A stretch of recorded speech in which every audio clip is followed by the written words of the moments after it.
All right, welcome to the webinar, Four Mistakes Senior Pastors Make with Groups. And my name is Alan White. Let me tell you a little bit about who I am if you don't know me. I have been a pastor for over 25 years now. My wife and I have been married. We just celebrated 16 years, and we have four kids. My oldest son is 14, my middle son is 10, my daughter is 8, and my baby boy is 2.5, and asked him last night, Jesse, what would you like to have for your birthday? He says, a Kindle, an iPod. I want to play Minecraft. That's what he wants. 2.5 years old, and that's what he wants for his birthday. Go figure. I have coached over 1,500 churches in the last 11 years. And since 2011, I've helped churches start over 14,000 small groups. Last year, I worked with 18 churches, and those churches started a total of 5,000 or over 5,000 groups. The average church I worked with last year started 277 groups. Some more, some less, but a pretty successful year in my book. So what I do, I coach churches individually. I have coaching groups. I've developed some online courses. I have a book that's coming out in January, and then I blog over at alanwhite.org, which you may have seen one way or the other.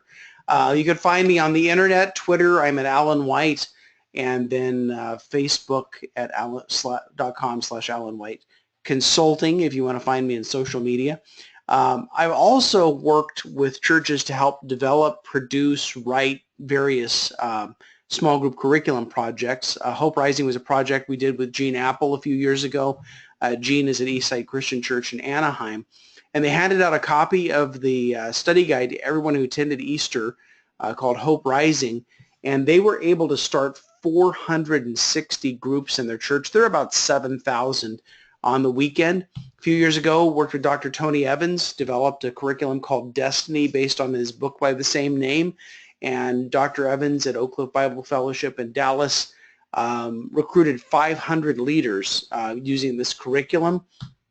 Helped to develop I See a Church for Greg Surratt and Josh Surratt at Seacoast Church, which is all over South Carolina. Seacoast has about 12,000 adults on the weekend, give or take.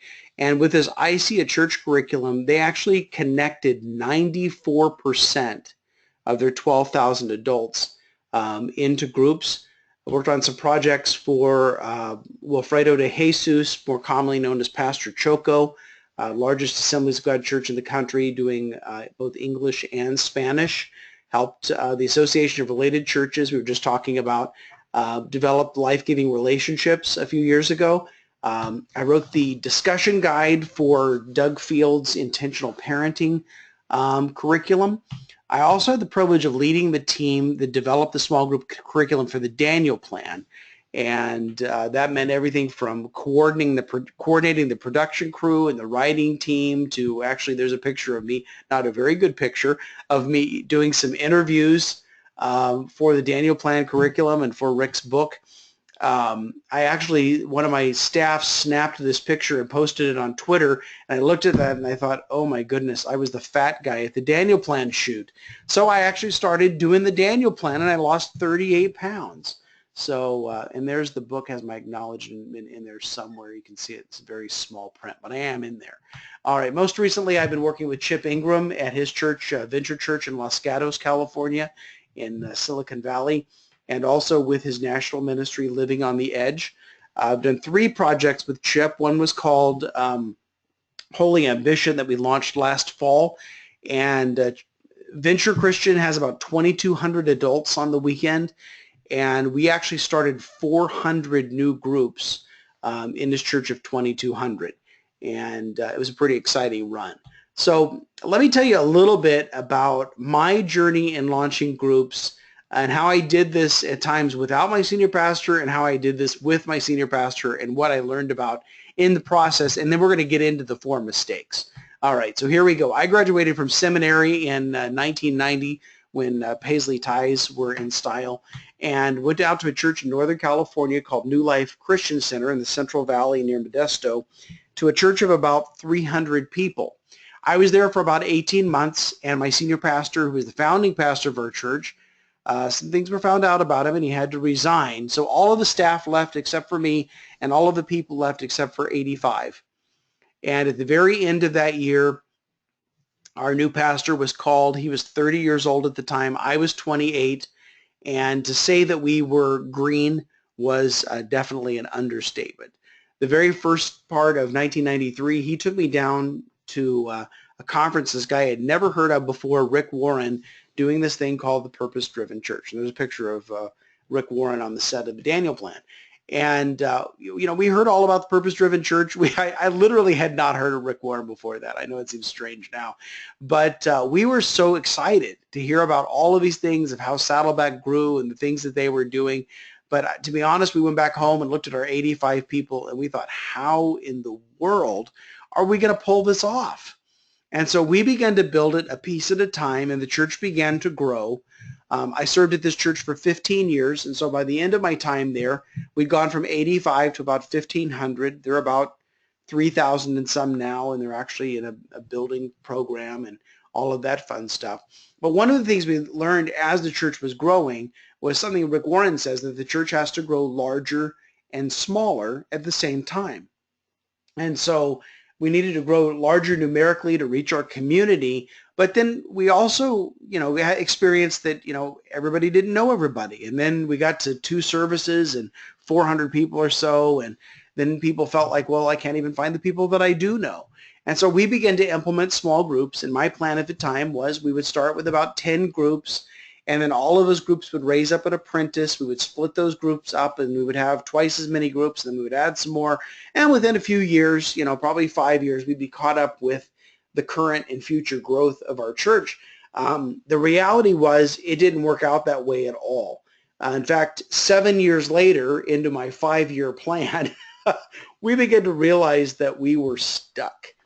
And so I met the guy about that time named Brett Eastman, who had been the small group pastor at Saddleback. Prior to that, he'd been on the small group team at Willow Creek, and he had developed a ministry called Life Together. And I went to this conference where Brett was leading, and he talked about how that groups could be multiplied without dividing them, and about using your own self-produced curriculum to do campaigns. And I was intrigued by all of this. I wasn't sure that I believed all of it, but then I heard from some other pastors in the room about how they had some success in doing all of this. So I was thinking about this on the drive home, and I thought, what is my senior pastor excited about right now? Where could we start groups? What would be the opportunity? And by now, this was 2004, and he was excited about the Passion of the Christ. In fact, he'd already planned a sermon series based on the Passion of the Christ, knowing the people would go to the movie and have spiritual questions afterward. And he'd already planned some advertising along with the Passion of the Christ. So I walked into his office and I said, Pastor Dave, I said, what would you think about launching groups off of the Passion of Christ? And he said, well, I think that's a great idea, because I was piggybacking on his idea, right? And so I said, here's the thing. I said, I found a study guide that we can use, but we need to make this simple so that anybody could do it. So we need to create a video, and I need for you to be on the video. Well, he consented to that. Now, we decided to do this 3 weeks before the series launched. So this is how we did our video. I used my home video camera, and we shot it in the auditorium because that was the best lighting that we had, right? So we're up on the stage. I have my video camera. We have the lights. We put a couple ficus trees behind him, I think. And then we had a music stand set up underneath the camera. We'd taken his notes and blown them up into big print on the copy machine, and we had those on the music stand, and that was our teleprompter. Then I did the editing on my laptop. I had never edited anything before in my life, and we output it to VHS tape. And we were only 1 week ahead of the groups.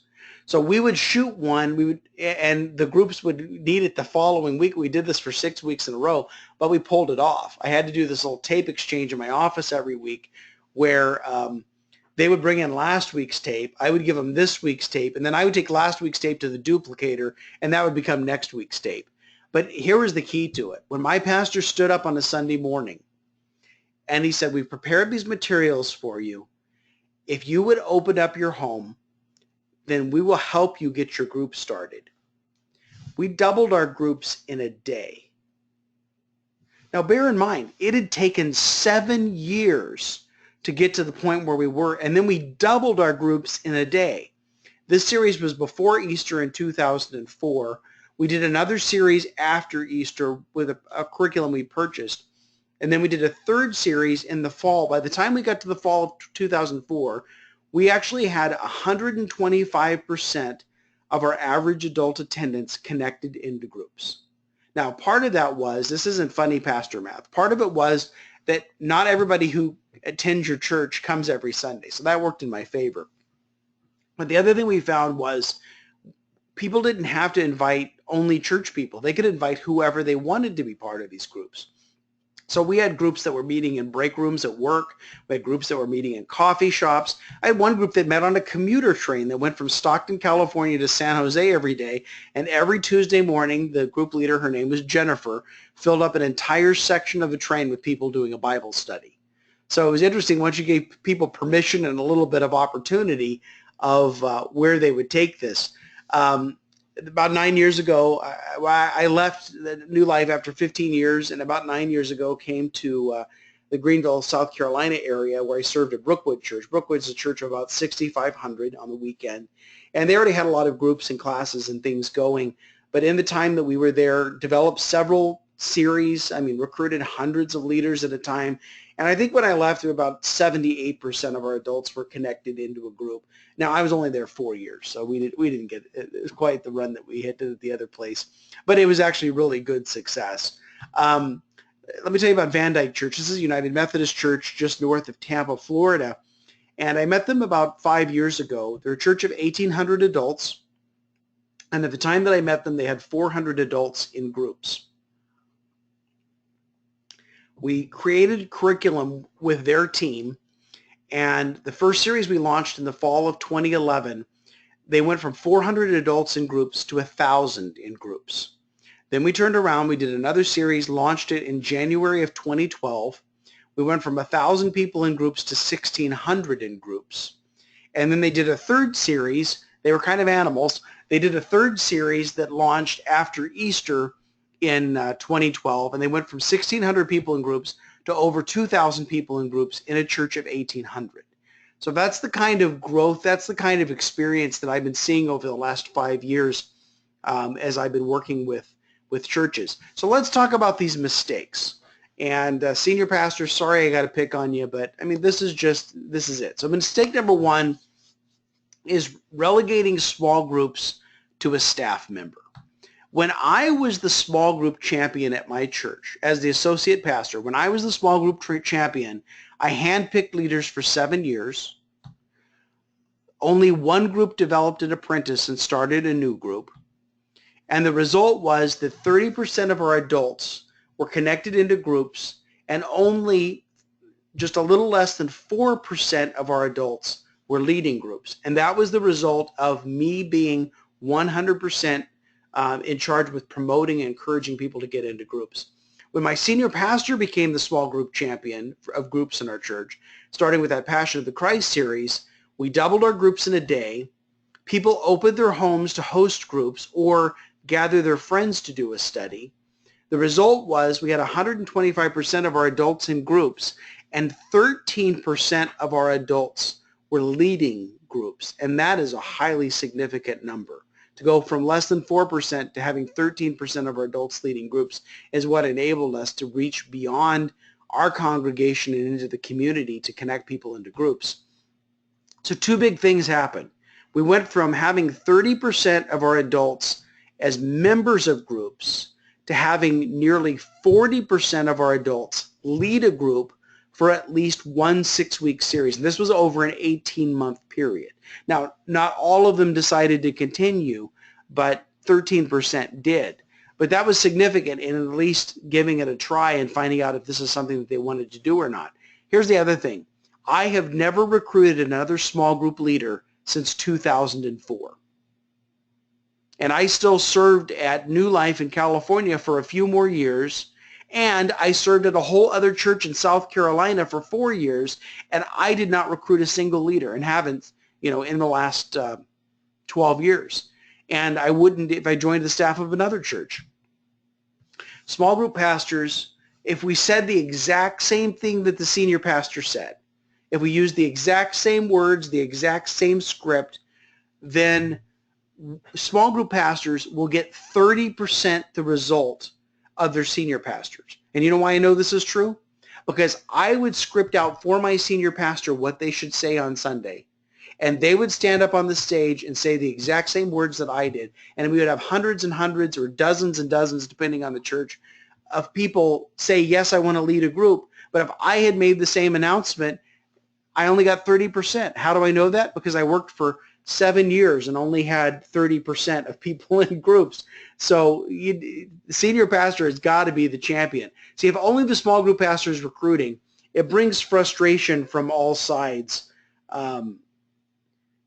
Because the small group pastor is frustrated that he can't get more traction. Senior pastor is frustrated we don't have more people into groups.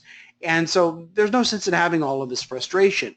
Also, churches tend to get stuck with about 30% in groups. In fact, I've done a webinar a few times called Help My Church is Stuck at 30%. And it's a very common place for churches to get stuck. The majority of your people are not being connected and discipled. If 70% are not in groups or classes or something, then they're not being connected and discipled. The other thing is your people are living in disobedience to the Great Commission because they're not going and making disciples. And so if you have an easy-to-use tool that you put in their hands and at their senior pastor's invitation, they take that tool and they invite friends, they invite neighbors, they invite coworkers to be in a group, then they're living out the Great Commission. And that's why I feel like this is highly important. The second mistake that senior pastors make regarding small groups is using someone else's curriculum. Now, people don't want Rick Warren's curriculum.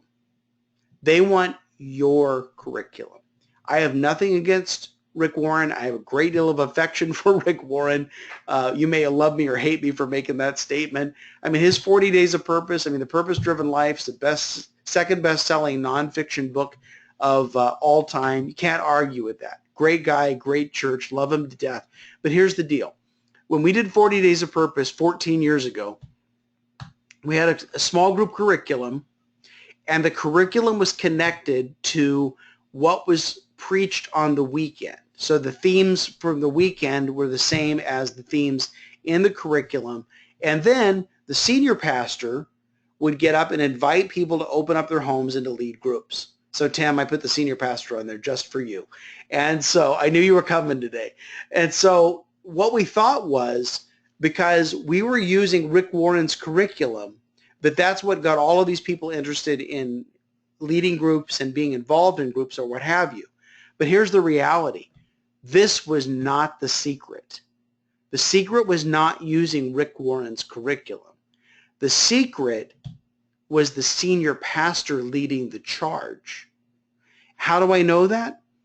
Because we would have other types of off-the-shelf curriculum that our senior pastor would promote and other senior pastors have promoted that also got great results. And then we found that when the senior pastor was on the curriculum, we got even better results than what we saw with the 40 Days of Purpose. And the 40 Days of Purpose was nothing to sneeze at. So you want your senior pastor to be the small group champion. And in order to make this happen, first of all, you want to put your pastor on the curriculum. You'll have more buy-in from the senior pastor, or if you are a senior pastor, you're going to be more excited about groups when you've made your own curriculum. So case in point was Van Dyke Church that I mentioned earlier. Pastor there is named Matthew Hartsfield, and we spent a whole day working with his team, shooting video to create the curriculum. And then the next day in his office, he pulls us in and he says, so he said, we've shot these videos. We're going to make this curriculum. Now, how do I recruit leaders and how do we get people connected into groups? Well, his associate pastor, his discipleship pastor, came to me later in the day and he said, I've been trying to get my pastor interested in groups for 2 years. He said, and you just did it. And of course, I just smiled and said, well, I'm Alan White. No, that is not what I said.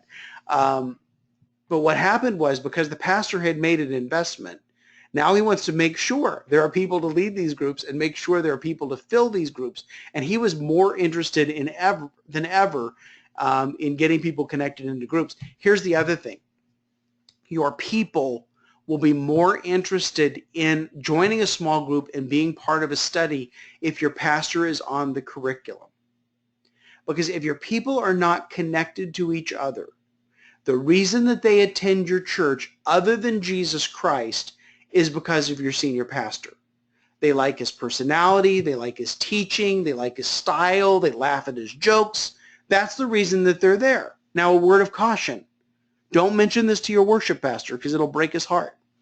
But this is the reality. So when the pastor stands up, just like my pastor stood up 14 years ago and said, we've developed these resources based on my teaching, you're giving people more of what they already want. And then the pastor says, now, would you consider opening up your home and having a group? Would you consider getting together with your friends and having a group?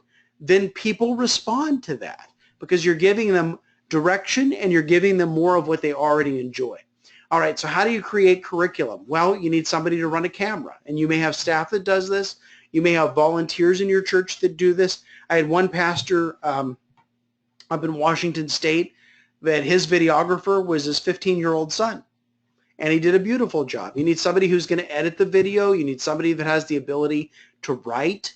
You need somebody that does photography so you can put pictures in your book, make your study guide kind of like a yearbook almost. You need someone to do graphic design, and you need a project manager that's going to oversee all of this. Even if it's your project, it's still good to have somebody that's going to manage all of those details so it's not added onto your plate.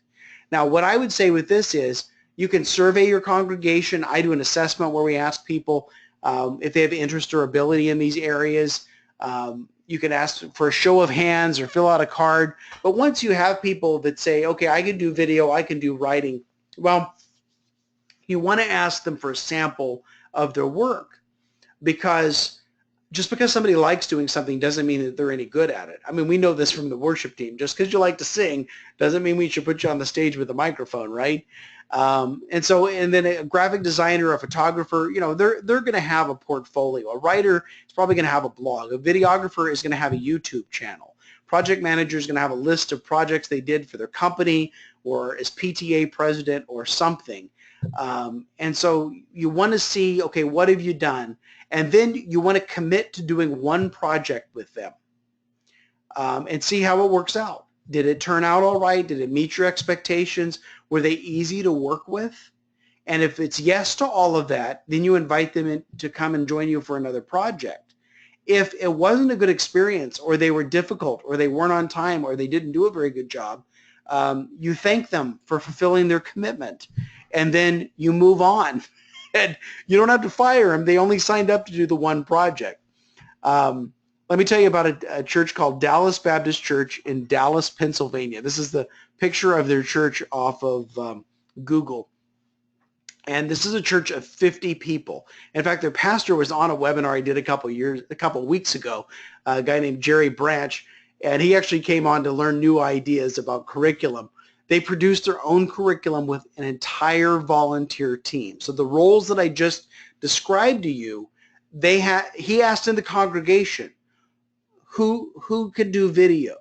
Hands went up. Who can write? Hands went up. Who could project manage? Hands. All of those roles were covered in a church of 50 people. Now, they launched their curriculum. They actually connected 100 people into groups. Now, 3 of their groups met in prison. So brace yourselves. They called those their cell groups, right? And then a missionary learned about this curriculum, asked to translate it into Hindi, and the missionary uses the curriculum with pastors in India that all came out of a church of 50 people. Well, then they went on to do a second series, and then Pastor Jerry was on the webinar a couple weeks ago because he wanted to get the latest ideas about curriculum, because now they're considering to do a third series. Now, I know what you're asking. What kind of curriculum could a church of 50 people develop? Well, this is their curriculum. It's called Faith Planted to Grow, and it has a study guide and a DVD, and this is my own personal copy of it. It's as nice as anything you would buy at the Christian bookstore or from a Christian publisher. It's pretty amazing what they were able to accomplish. All right, keys to great curriculum. Number one, you got to have the right topic. I've had churches, what's your topic going to be? Well, we're going to teach on fasting or giving or evangelism. Those are not great topics. Get people connected into groups, believe me. But if it's something that's felt need, something about relationships or parenting or marriage or stress or, time management or all the things people deal with, finding hope, that Hope Rising that Gene Apple did was a great one. But you got to have something that's going to appeal to people. And you also have to have a timeline. So if this is something you're considering to do this fall, then you need to get started sometime probably in May or June and at least shoot your video in June so you have time to get all of the rest of it ready and materials copied and printed before you get to the fall. Tested techniques. Just because you have a team that does great video doesn't necessarily mean that they know how to create curriculum, because it's a little bit of a different genre. And I could walk you guys through that. Also, scripts, templates, tools. You can come up with these sorts of things. What do you want to do? How do you want to frame your lessons in your book and all of that sort of thing? Or, I could let you use my stuff. We could do that. All right, mistake number 3, thinking everyone sees small groups like the senior pastor does. Let's be honest. Small groups can be awkward for senior pastors, and they can even be more awkward for senior pastors' wives. And so the problem comes in that if the pastor is not, and there's some pastors are in groups and they love groups, but if the pastor's not in a small group, then sometimes the senior pastor has a hard time promoting groups to the congregation because they feel like a hypocrite. I'm telling, groups are great for y'all, but I'm not in one because I don't want to be in one. And so, the thing about pastors, having been a pastor for all of these years, the thing about being on church staff is, we're not normal. We're just not. We see the church differently. We manage our lives differently than everybody else in the church. So it's not a normal experience for us. But what I would say is this. So the senior pastor doesn't feel like a hypocrite. Maybe the pastor has a couple of friends that they get together and they talk about spiritual things and they pray about things, and it's not a Bible study and it's not framed like other groups are framed. And that's what the pastor says, this is my small group. Or the pastor's wife chooses a group of people that she's comfortable with, and that's the pastor's small group. But you don't have to feel that way. Now, this is my pastor. He's a guy named Perry Noble at New Spring Church here in South Carolina. And on a recent interview, this is what he said. I believe small groups are great for people who like small groups. My pastor does not like small groups. And now the reality is, he has friends that he hangs out with on a regular basis. He has mentors in his life. He has people that he's mentoring. There's all kinds of small groupish stuff going on in his life. But being a pastor and being on staff at a church, not normal, and that's okay. So the result at New Spring is this, that only 30% of the adults at New Spring are connected into groups.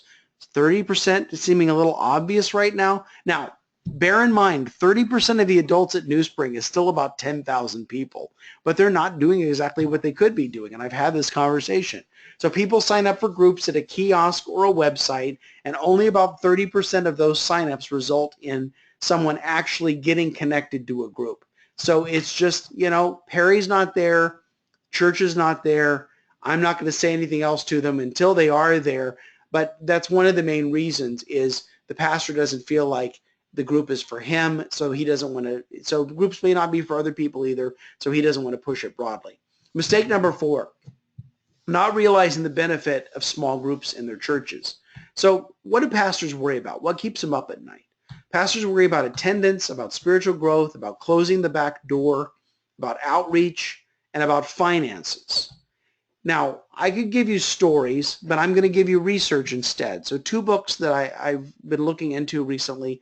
One is Transformational Groups by Ed Stetzer and Eric Geiger. The other is Sharing the Journey by Robert Wuthnow. And what these books reveal, again, both are based on research, is these studies have shown that groups will increase connection, and this solves the assimilation problem in a church. In fact, some people are getting connected into groups before they come to church. So they come to church assimilated because they're already in the group, and that's a pretty terrific thing. Groups are going to increase spiritual growth. And so this addresses the need for discipleship. I think that one's pretty obvious. Groups will help to increase attendance in at least a couple of ways.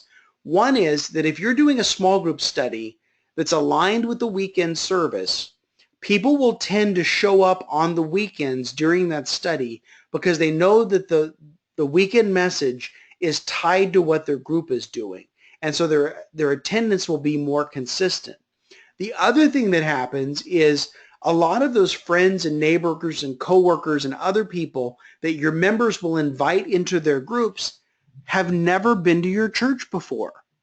And so they meet you or your senior pastor over the video in the comfort of their friend's living room. And then at some point, the friend invites them, well, why don't you come to church with us? Because he's speaking on this every weekend. And so when they come to church, they feel like they already know your pastor because they've spent 6 weeks listening to his teaching in their friend's living room. And I wish I could say I was so smart I came up with that. The reality is it happened. And then we're like, wow, that's pretty cool. Maybe that's actually a reason that we should do groups. So anyway, both studies have said that people that are in groups tend to serve more than people who are not in groups.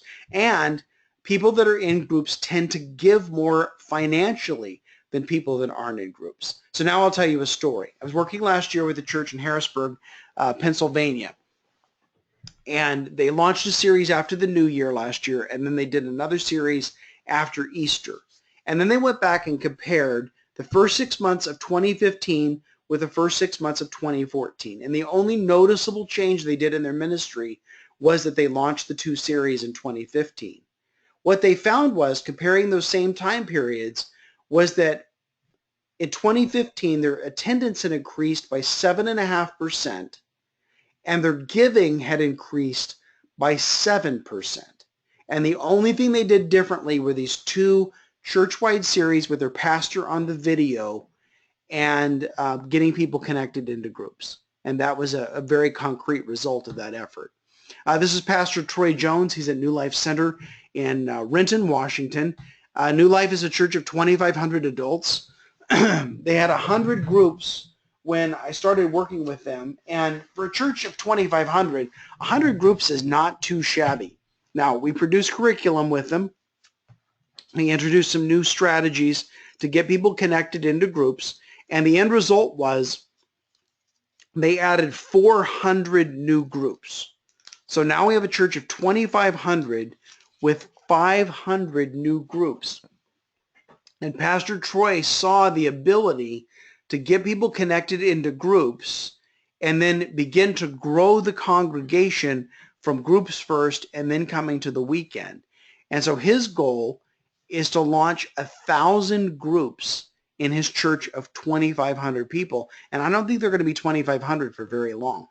A couple of other churches I worked with, the Lutheran Church of the Atonement in Barrington, Illinois. It's a church of 300 adults. And they did a 3-part series called the Year of Transformation. So they did a fall series, New Year's, and then Easter. They distributed 580 copies of their study guide in a church of 300. But here's the cool thing. When they went from the fall, the first 6 weeks that was offered in the fall, to the second 6 weeks that was offered in the new year, they only lost one group, but the overall number of people participating in groups had increased. And then this last year, they did 2 more series to get their people connected. And again, they were paying a lot of money to have curriculum developed. And then this year, they're actually signing up for my coaching program I'm going to talk to you about in a minute, and to learn how to develop curriculum themselves. This is Father Charlie Holt, pastor of St. Peter's Episcopal Church in Orlando. When I met Charlie a decade ago, his church was about 260 adults. They started 75 groups for 40 Days of Purpose. So a church of 260 had 750 people in 40 Days of Purpose. And it was actually looking pretty good. And then that was the year that Florida got hit by 4 really big hurricanes. And that kind of dampened their momentum a little bit. But he's created actually a 3-part series called the Christian Life Trilogy. His church is about 310 adults right now. He's had over 100 other churches participate in this curriculum that he's developed for his church. And they're not all Episcopal. Some are very large churches, non-denominational, Baptist churches, Lutheran churches, Presbyterian, all kinds of different denominations that have embraced this curriculum from a pastor of a church of 310 people in the Orlando area. So how can I help your church? Well, if you stick with me to the end of the webinar, what I'll do is I'll schedule you for 20 minutes, because I know a lot of you guys had questions, had issues that you wrote down when you registered for the webinar. And so I'll give you 20 minutes of my time. It's not a sales pitch that you're about to get the sales pitch, but I'll give you 20 minutes of my time if you stick to the end of here. All right, so what I'd like to talk to you about today is a 6-month coaching group that I'm doing on developing your own curriculum and then launching groups in your church. So in the coaching group, we're going to cover things like recruiting your curriculum team, like we talked about before, those roles, selecting your topic, recruiting your on-camera talent, the logistics for your shoot. Do you shoot inside? Do you shoot outside? You know, where do you shoot? Do you shoot at the church? Do you shoot at a house? What do you, where do you shoot it at? What kind of equipment do you need? What kind of people do you need? What kind of schedule do you run? What do you need to shoot in the first place? We'll cover the whole thing. I also will give you sample scripts, call sheets, and shot sheets. You don't have to, reinvent the wheel. I've done all this a lot of times. How to create your own curriculum writing template. Again, I have examples of templates that you can, research and learn from, but you can create your own unique template that you can use in your church. And once you get the template down, then you can use it over and over again and develop all kinds of curriculum for your church.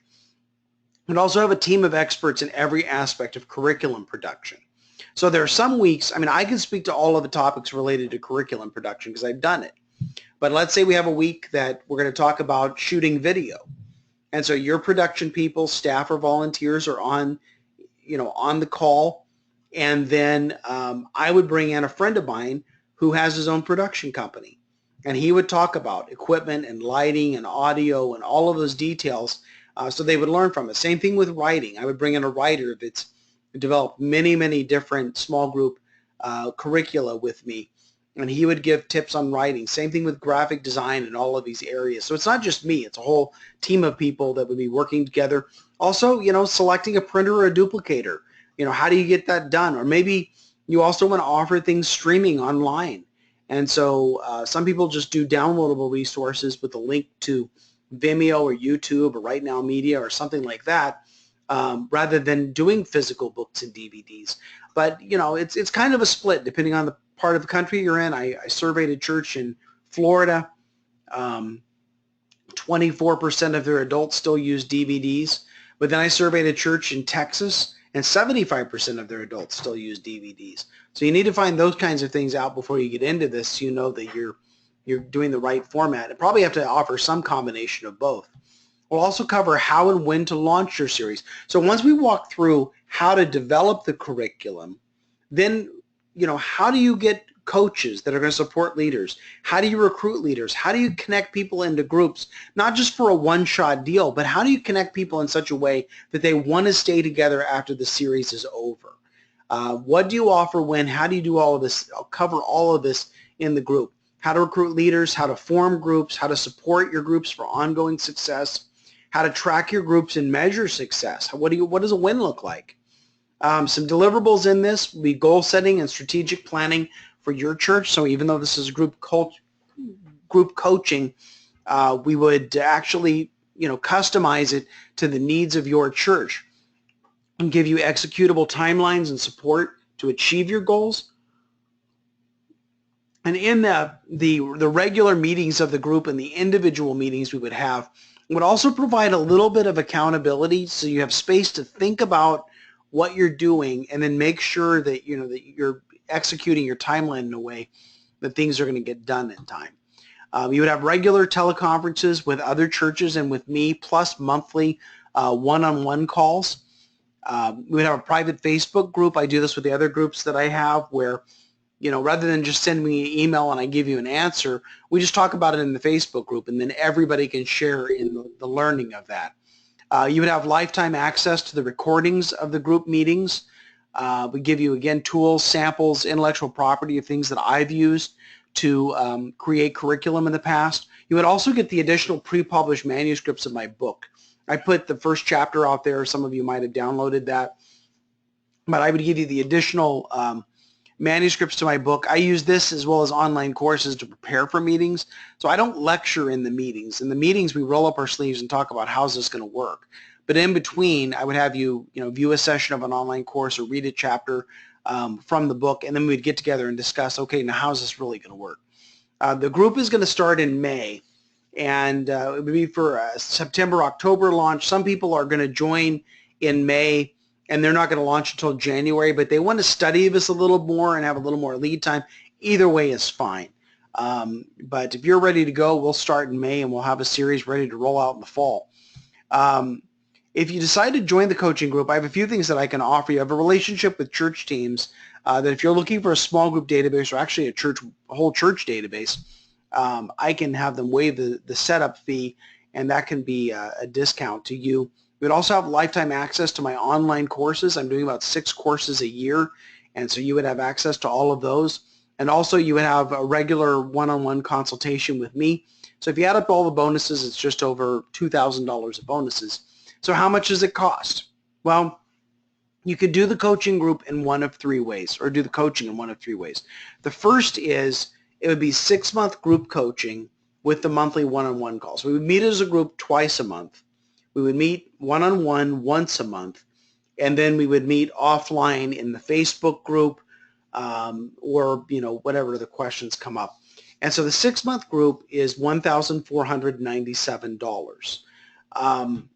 The second option would be to do the coaching group, but when it comes time to do your shoot, that I would actually come out to your place and help you with the shoot, how to shoot things, direct it, that sort of thing, and that goes for $3,997. The travel expenses included in that amount if you're within the continental U.S. I did a webinar a couple weeks ago, and I had one from Poland and one from South America, and I thought I better put continental U.S. on there, otherwise I'll get in trouble. The third option is the same, everything I just talked about, but instead of participating in the group, I would work with your church individually for the 6 months.